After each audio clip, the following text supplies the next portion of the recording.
Estamos en plena fiebre del Mundial de Fútbol. 48 selecciones se reúnen en México, Canadá y Estados Unidos para intentar alcanzar el codiciado trofeo de campeón. 104 partidos en total a disputarse en un periodo de 38 días y que se llevarán a cabo en 16 sedes. Aquellos estadios que se convierten en sedes de un mundial pasan a ocupar un estatus distintivo en la historia, y los que han servido como escenario para que figuras del fútbol pasen a la inmortalidad alzando el trofeo, quedan para siempre en el inconsciente colectivo. A lo largo de la historia, el fútbol venezolano ha visto pasar a varios de sus equipos visitando sedes mundialistas en diferentes competiciones, y el Caracas Fútbol Club ha sido el que más resultados positivos ha logrado en ellos. Hoy los recordamos. B3D Proyectos te ofrece impresiones 3D, fabricación de adornos, piezas y partes, y diseños de prototipos. Y ahora que estamos en época del mundial, también ofrece réplicas y recuerdos del torneo para lucir en tus espacios. Los puedes conseguir en Instagram como @b3d.proyectos. B3D Proyectos convierte en realidad tu imaginación. En el curso de sus más de 30 años de recorrido internacional, el Caracas Fútbol Club ha visitado 10 estadios mundialistas, lugares que sirvieron como sedes de los certámenes de Brasil 1950 y 2014, Chile 1962, México 1970 y 1986 y Argentina 1978. Pero ha sido en 4 de esas canchas históricas de las cuales el conjunto avileño ha logrado llevarse resultados destacables. El Estadio Jalisco, hogar de uno de los grandes del fútbol mexicano, las Chivas de Guadalajara, sirvió como sede en los mundiales de 1970, 1986 y actualmente de la edición 2026. Este recinto sirvió como base de la selección de Brasil en 2 ediciones del certamen mundialista. En ella consiguió triunfos importantes como la victoria 3-1 sobre Uruguay en la semifinal disputada el 17 de junio de 1970, con goles de Clodoaldo, Jairzinho y Rivelino, y que sirvió para darles el pase a la final en su ruta hacia su tercer título de campeón. Caracas Fútbol Club visitó esa histórica sede en 3 ocasiones, siendo la primera de ellas el 24 de febrero de 1998, pero sería en su segundo paso, el 7 de marzo de 2006, cuando conseguiría salir de ahí con un resultado positivo. El rojo disputaba la Copa Libertadores, en la que había quedado ubicado en el grupo 1 junto con el Sao Paulo de Brasil, Cienciano de Perú y las Chivas de México. En la segunda fecha debió viajar hasta Guadalajara para enfrentar al conjunto mexicano en el Estadio Jalisco. Luego de un primer tiempo que finalizó sin goles, las Chivas de Guadalajara se adelantaron en el marcador con gol de Sergio Santana al minuto 57. Pero el elenco avileño pondría el empate definitivo en el marcador con el tanto del colombiano Wilson Carpintero en la fracción 75. Chivas 1, Caracas 1. El resultado terminó sirviéndole de poco, pues fue un momento destacable e histórico dentro de una mala participación en la que no pudo avanzar de fase, finalizando tercero con apenas 5 puntos, detrás de Sao Paulo y Chivas y solo delante de Cienciano del Cusco. En 1962, la fiesta del Mundial de Fútbol llegaría a Chile, tercer país sudamericano elegido para ser sede del certamen, y uno de los estadios designados para albergar los encuentros fue el Sausalito de Viña del Mar, ciudad conocida por el festival musical que lleva su nombre y hogar del club Everton, tetracampeón del fútbol austral. El Estadio Sausalito fue sede del Grupo 3, que había sido conformado por Brasil, Checoslovaquia, México y España. En él, el elenco verde-amarelo eliminó a Inglaterra en los cuartos de final con victoria 3-1 con doblete de Garrincha y Babá, en su camino a alcanzar su segundo cetro mundial. Fue también en esa cancha donde su rival en la final, Checoslovaquia, derrotó a Yugoslavia en una semifinal que se llevó a cabo el 13 de junio de 1962. Caracas visitó el Estadio Sausalito en 2 ocasiones en su historia. La primera, el 18 de febrero de 2010, para enfrentar a la Universidad de Chile, que hizo de local transitoriamente en dicho recinto durante la Copa Libertadores de ese año. Y más tarde, el 22 de febrero de 2018, para retar al dueño de casa, el Everton de Viña del Mar, en el marco de la primera fase de la Copa Sudamericana en su partido de ida. Y en un partido que pasó más allá de la primera hora sin goles, el conjunto de casa se adelantó en el marcador desde el punto penal, por intermedio de Juan Cuevas al minuto 75. Pero el Caracas reaccionó muy rápido con gol del delantero colombiano Jesús Arrieta, quien anotó con apenas 18 segundos de haber ingresado en cancha, convirtiéndose en el tanto más rápido en la historia del conjunto avileño en competiciones internacionales para un jugador que entraba desde el banco de suplentes. Y finalmente consiguió la victoria con tanto de Edwin Pernía en la última jugada del encuentro, al minuto 90+3. Everton 1, Caracas 2.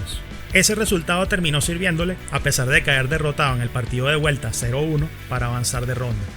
El rojo terminó llegando hasta los octavos de final de aquella edición de la Copa, en la que sucumbió ante el Atlético Paranaense de Brasil, rival que a la postre sería el campeón. Uno de los estadios más míticos de la historia del fútbol, el Azteca de Ciudad de México. sede inaugural de 3 Copas del Mundo, la de 1970, 1986 y 2026. Sitio en el que dos grandes figuras del deporte alcanzaron el estatus de leyendas. Edson Arantes do Nascimento, Pelé, levantando la Copa de 1970 para Brasil, y Diego Armando Maradona, haciendo lo propio para Argentina en 1986.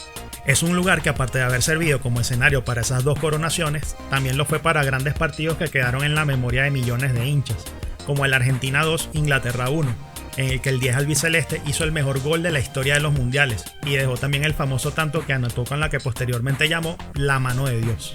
El Estadio Azteca ha servido como sede de varios equipos del fútbol mexicano, como el Cruz Azul y el Atlante, pero sin duda que el verdadero dueño de casa es el Club América, considerado como el equipo más grande de ese país. En 1998 se disputó la primera edición de la Prelibertadores, una fase previa disputada entre los equipos campeones y subcampeones venezolanos y mexicanos para definir a los clasificados a la Copa Libertadores de ese año. Sería el 26 de febrero de 1998 que el conjunto avileño viajaría hasta el majestuoso Estadio Azteca para disputar su último partido de esa Prelibertadores y enfrentar al América de México. El cuadro local se adelantó rápidamente en el marcador al minuto 18 con gol de Rodrigo Valenzuela, presagiando de cierta manera un partido cómodo para los mexicanos. Pero el rojo se plantó en el mítico escenario y sostuvo el 1-0 lo suficiente para que en la fracción 86 Isaac Ramos anotara el tanto del empate y dejara cifras definitivas en el marcador. América 1, Caracas 1. Fue la primera vez en la historia que un equipo venezolano puntuó en territorio mexicano. A pesar de ese histórico hecho, el resultado no le sirvió de mucho, porque no logró clasificarse a la Copa Libertadores, a la cual terminaron asistiendo los dos elencos mexicanos. En 1978, Argentina se convirtió en el cuarto país sudamericano en recibir el Mundial de Fútbol en su territorio. La organización estableció 6 estadios para albergar los encuentros del certamen, asignando al Monumental de Buenos Aires los roles importantes de ser sede del partido inaugural y luego de la final. Alemania Federal y Polonia dieron el puntapié inicial de aquella Copa del Mundo el 1 de junio de 1978, terminando con un empate sin goles. En la misma cancha, el conjunto teutón jugaría ante un clásico rival, Italia, en otro partido que finalizaría 0-0. Además, ahí se disputó otro enfrentamiento tradicional entre Brasil e Italia, en el choque por el tercer lugar, que consiguió ganar la verde-amarela 2-1 con tantos de Neliño y Dirceu. Pero el evento más importante fue, por supuesto, la final, que enfrentó al conjunto anfitrión, Argentina, y el de los Países Bajos. Un partido que debió llegar hasta el tiempo suplementario para poder definir al campeón de esa edición, que terminó siendo el elenco albiceleste, con Mario Alberto Kempes como figura principal, anotando 2 goles, y Daniel Bertoni marcando el definitivo para poner el 3-1, y así llevarse su primera Copa del Mundo, que terminó alzando su capitán, Daniel Passarella.